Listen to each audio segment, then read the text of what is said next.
অভ্যুত্থান কি রাজনীতিবিহীন ছিল? এই পুরো গণ অভ্যুত্থানের পরে প্রত্যেকে বলেছেন যে এই অভ্যুত্থানের সঙ্গে রাজনীতি সংশ্লিষ্ট ছিল। এই অভ্যুত্থানে যারা ছিলেন তাদের মধ্যে অনেকেই বলেছেন তারা ভিন্ন রাজনৈতিক দলের মধ্যে লুকিয়ে থেকে কৌশলগত কারণে নিজেকে ছাত্রলীগ দাবি করে আন্দোলন করেছেন। এই আন্দোলনের মধ্যে যারা আছেন, আজকে যারা নেতৃত্ব দিচ্ছেন বিভিন্ন জায়গাতে, এই এনসিপি বলেন কিংবা অন্যান্য তরুণদের দলগুলি বলেন, এদের সঙ্গে ছাত্র রাজনীতির সংশ্লিষ্টতা ছিল।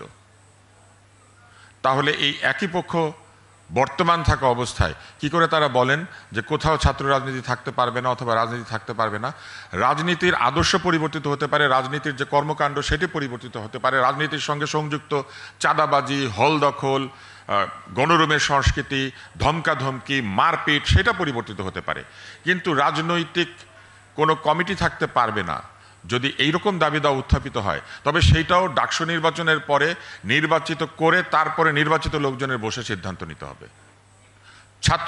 ছাত্রদের নির্বাচিত প্রতিনিধির মাধ্যমে তাদের সঙ্গে ভিসিকে আলোচনা করতে হবে। ভিসি কাদের সাথে আলোচনা করেন? ভিসি কার সঙ্গে কথা বলছেন এখন? এরাই যে ছাত্রদের প্রতিনিধি, সেইটার নৈতিক এবং আইনগত অধিকার তাদেরকে কে দিয়েছে? কিছু লোক দরজা ভেঙে বের হয়ে আসলেই তারা ছাত্রদের প্রতিনিধি? এইটা হচ্ছে মব রাজনীতি। এই যে রাতের বেলা হলের দরজা খুলে আমরা রাজনীতি চাই না, রাতে কেন, দিনের বেলা না কেন? রাতের 12টার সময় মনে পড়লো যে বাংলাদেশে বিশ্ববিদ্যালয়গুলিতে ছাত্র রাজনীতি থাকতে পারবে না, আর এলাকায় এলাকায় কমিটি থাকতে পারবে না যারা বলেন, তারাই হচ্ছেন সেই লোকজন যারা নিজের রাজনীতি বাদ দিয়ে অন্যের রাজনীতির মধ্যে ঢুকে থেকে কৌশলগত কারণে রাজনীতি করেছেন। নিজের দল নাই, অন্যের দলের মধ্যে ঢুকে বসেছিলেন, নিজের দল ছিল কিন্তু।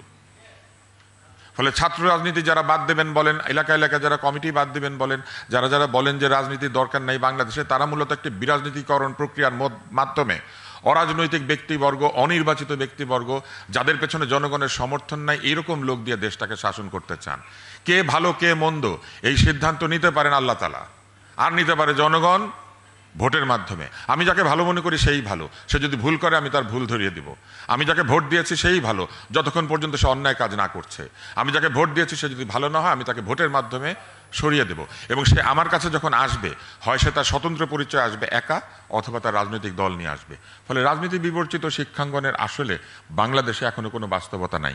এই যে রাজনীতি বিবর্জিত শিক্ষাঙ্গনের ধারণা, এই ধারণাটাই হচ্ছে পুস্তক নির্ভর ধারণা।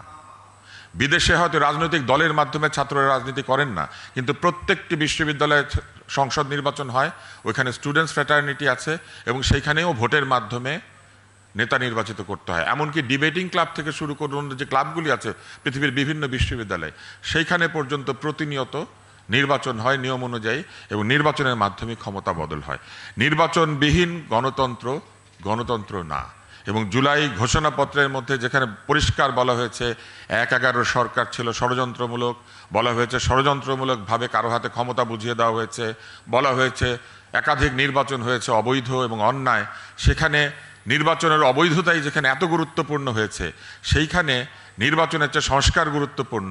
এইটা হচ্ছে নিজেরাই জুলাই ঘোষণাপত্র বানিয়ে জুলাই ঘোষণাপত্রের বিরোধিতা করা। যে আপনারা নির্বাচন করেন নাই সেইটা খারাপ, কিন্তু আমরা নির্বাচন করছি না এটা ভালো, কারণ আমরা অনেক ভালো কাজ করি, আমাদের নির্বাচনের দরকার নাই। এই একই কথা শেখ হাসিনাও বলতেন। তো এটাই আমার কথা।